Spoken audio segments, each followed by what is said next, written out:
Hablamos de noticias del mundo. Atención, se apagan las esperanzas para una alpinista rusa que quedó atrapada a 7.000 metros de altura tras sufrir un accidente en una de las montañas más altas de Asia. Las autoridades dieron por concluido el rescate y le informaron a su hijo que lograrlo es imposible. Natalia Nagovitsina, una montañista rusa de 48 años, sufrió una caída el pasado 12 de agosto en el Pico Victoria a más de 7.000 metros de altitud y con temperaturas que llegan a los 30 grados bajo cero en las noches. Su condición obligó al equipo que realizaba el ascenso con ella a dejarla debido a las duras condiciones meteorológicas y físicas del lugar. La deportista quedó atrapada y con una pierna fracturada. El pasado 17 de agosto, un dron que sobrevolaba la zona en su búsqueda logró captar a Natalia aún con vida, pero cuando se intentaron realizar las labores de rescate fue imposible. Ningún helicóptero pudo aterrizar en algún lugar cercano. Además, un alpinista italiano perdió la vida intentando socorrerla. Las autoridades de Kirguistán suspendieron las labores de rescate luego de que un dron equipado con cámaras térmicas no encontró señales de que la montañista siguiera con vida, por lo que le informaron a su hijo que el rescate era imposible. El cuerpo sería recuperado cuando empiece la primavera, posiblemente en marzo. Además, no es la primera vez que la deportista enfrentaba una situación compleja en esta peligrosa actividad. En 2021, su esposo sufrió un derrame cerebral en el ascenso a la montaña más alta de Kazajistán, también en Asia Central, donde perdió la vida en el lugar, mientras Natalia, quien lo acompañaba, no pudo salvarlo. Queremos hablar un poco sobre este caso porque ha generado, digamos, mucha atención entre nuestros usuarios. Juan Pablo Cañón Arango es alpinista. Juan Pablo, bienvenido, gracias por acompañarnos. Buenas tardes, Pablo, ¿cómo estás? Lleva 3 años en esta actividad, ha estado en Ecuador, Argentina, ya vamos a hablar un poco con Juan Pablo. También está Jonathan Joya Ortiz, alpinista y gerente de Terra Alta Expedition. Gracias por estar con nosotros. Gracias por la invitación. Ya vamos a mirar un tema del audio ahí que tiene Jonathan, ya lo vamos a mirar. Arranquemos con Juan Pablo. Juan Pablo, ¿qué tan común son este tipo de situaciones que estamos reportando hasta ahora en Noticias Caracol en Vivo? Bueno, Pablo, yo creo que, digamos, estas noticias, yo creo que han ocurrido en la historia del montañismo. De pronto, ahora hemos visto en nuestro país nuevos casos que encienden las alarmas, pero creo que sin duda en situaciones como esta, 7.000 metros de altura, con esas temperaturas tan bajas, pues la situación y la montaña son muy imprevisibles y pueden ocurrir estas cosas, sobre todo en rutas tan accidentadas como la que estamos viendo en las imágenes. En esa misma pregunta, ¿qué tan común son este tipo de situaciones como el que le pasa a esta alpinista en Asia?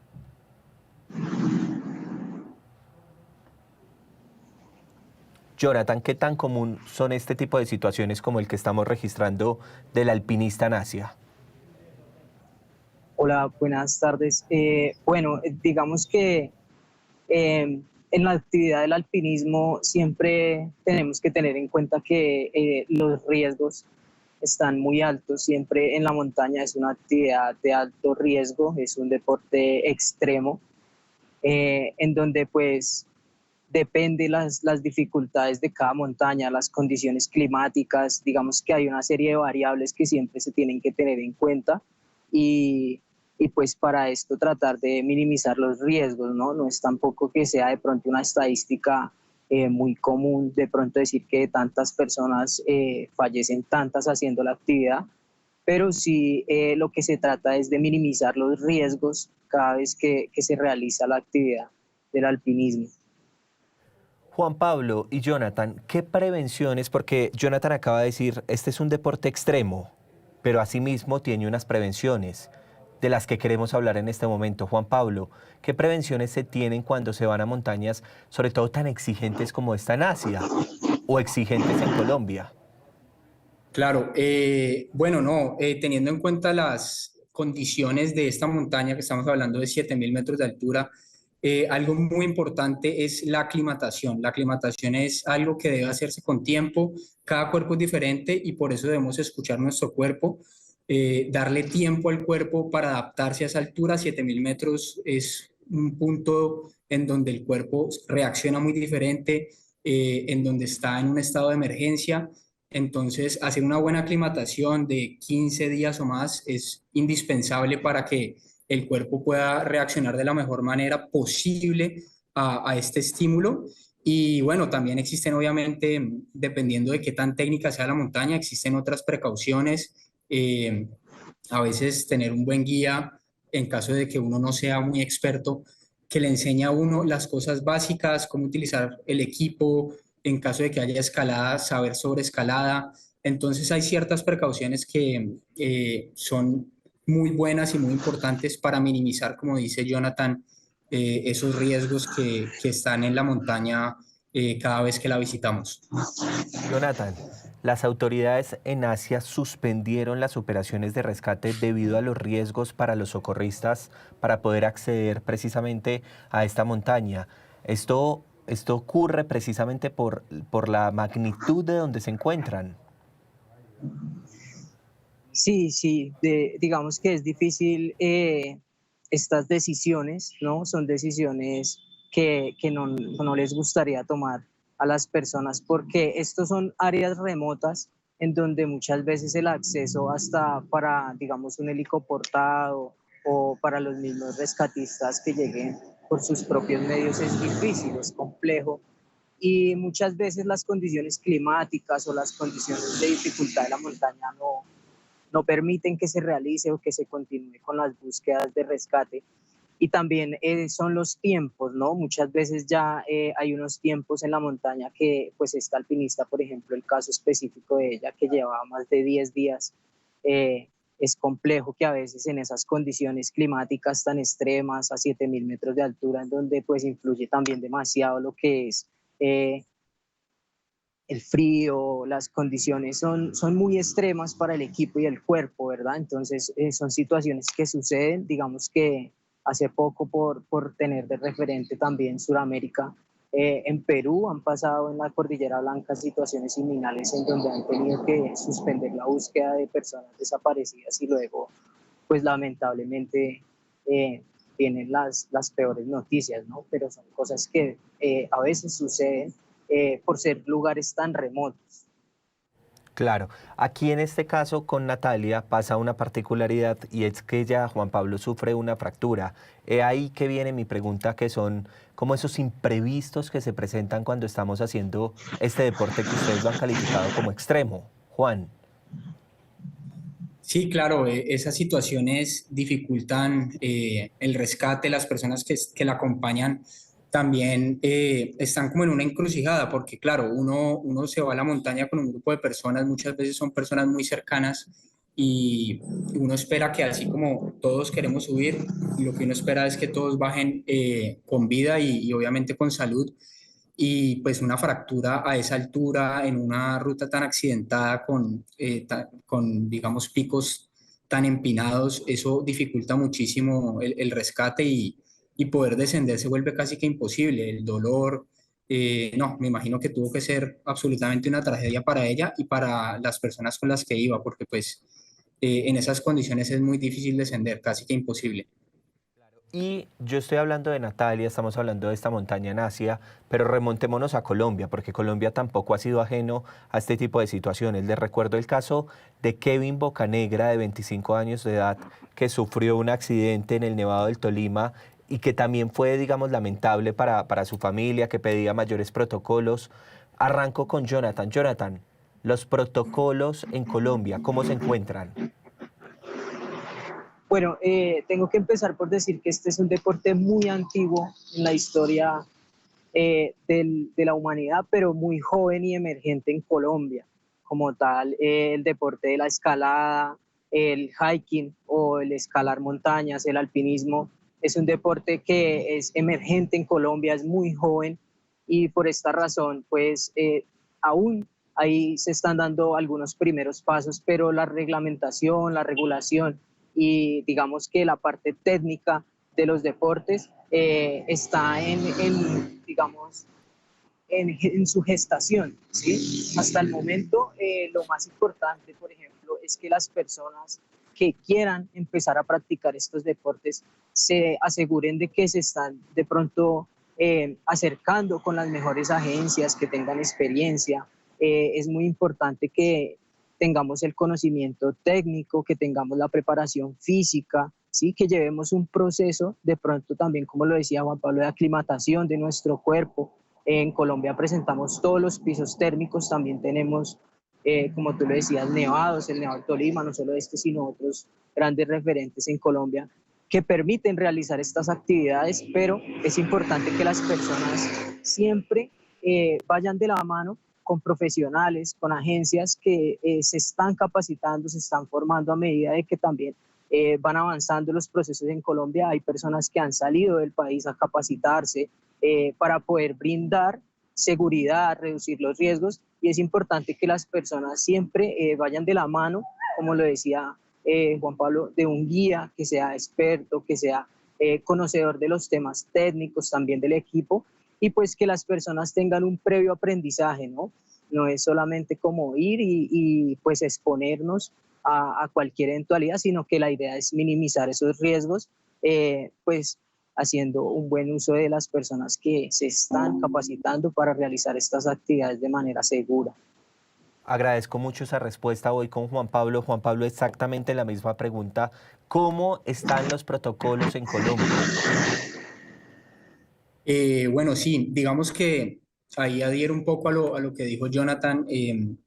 En Colombia, digamos que pues hay áreas protegidas y parques nacionales, tiene algunos nevados abiertos al público a los que uno puede ir con agencias que están certificadas.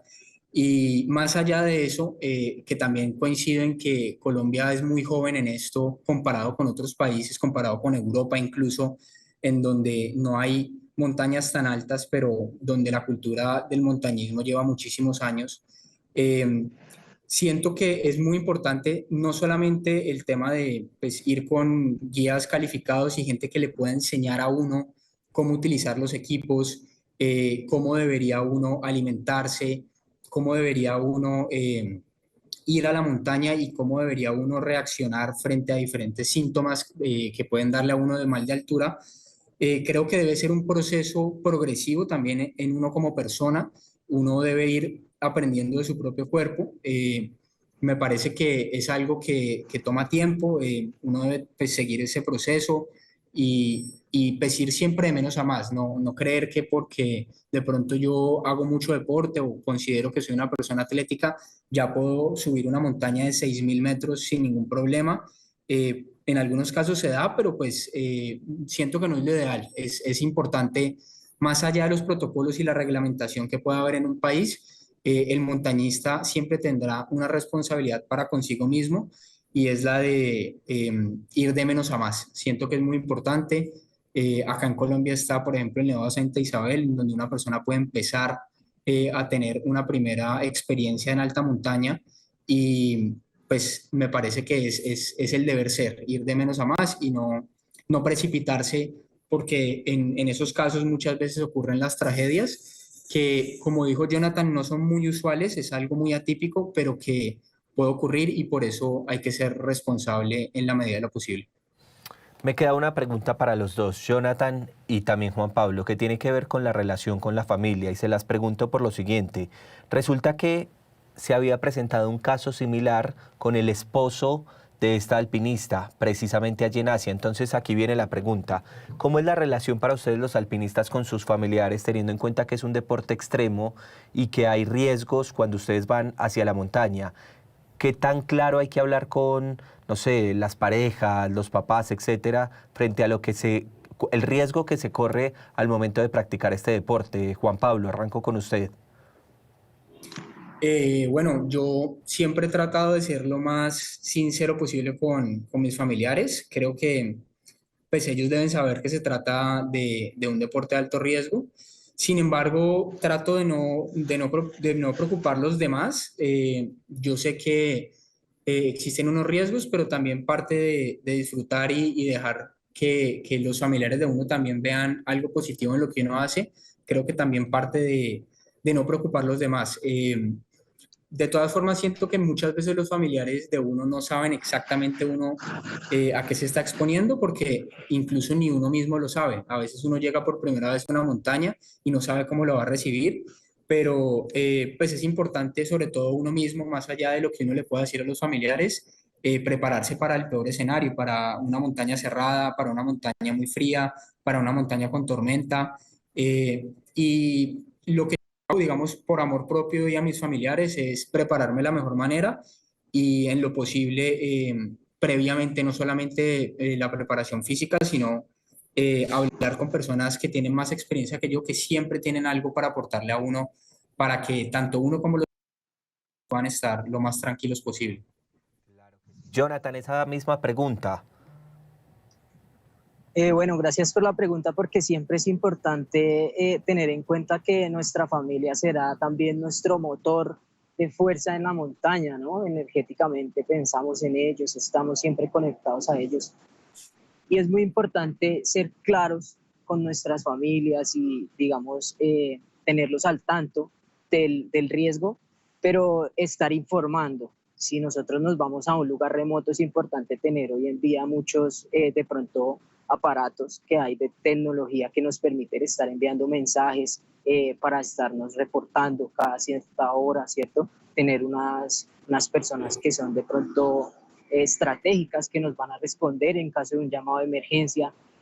Digamos que la familia y los compañeros que se quedan en la ciudad son parte clave importante también para la respuesta de emergencias en estos casos, porque muchas veces de pronto por medio de mi dispositivo satelital yo puedo enviar una emergencia y le va a llegar a mi contacto directo, que es el que tiene que de pronto activar los protocolos que nosotros tenemos. Entonces, las familias siempre, o el contacto directo, nuestras parejas, deben de ser, digamos, tener la certeza de las actividades que estamos realizando y ser también parte importante de esa estrategia en el caso de una posible eventualidad o de emergencia, ¿no? O por otro lado también como operadores turísticos o yo, por ejemplo, como guía turístico de alta montaña, siempre tratar de ser muy claro y directo, específico con la información que se le brinda a los viajeros. Hay que siempre ser claros con ese riesgo que debe asumir la persona y que deben de también contarle a sus familias y entregarnos a nosotros un contacto en caso de emergencia. Entonces, digamos que son las familias parte importante y clave de este proceso y de este deporte, porque pues aparte de que son nuestro apoyo energético y moral, también pueden ser nuestro apoyo en caso de una emergencia directa. Muy bien, les agradezco mucho haberse tomado el tiempo de atendernos en este espacio porque el caso de Natalia, que es esta alpinista que es imposible rescatarla en esta montaña de Asia, pues se ha generado, digamos, muchos comentarios a través de las redes sociales y queríamos entender un poco lo que pasa detrás de este tipo de situaciones, incidentes. Muy seguramente lo que pasa por la mente de Natalia ya es de cada quien y esta familia está viviendo su propio drama, pero sí entender un poco lo que hay detrás de los alpinistas. Juan Pablo, gracias por estos minutos. Muchas gracias, Pablo. Lo mismo para Jonathan, gracias por habernos atendido. Muchísimas gracias y por último pues me gustaría hacerle la invitación a todas las personas para que conozcan estos nuevos deportes que son también emergentes en el país, que de pronto no para llevarlo a un escenario tan extremo, ¿cierto? Como de 7.000 metros de altura, pero sí en nuestro país hay muchos escenarios que se permiten para conocer, para disfrutar y para que tengamos una alternativa distinta de pronto a las terapias emocionales. Bueno, la escalada, el alpinismo y el senderismo son deportes muy beneficiosos tanto para la parte física y mental. Gracias por ese mensaje final, muy importante. Y tomarlo con eso, con responsabilidad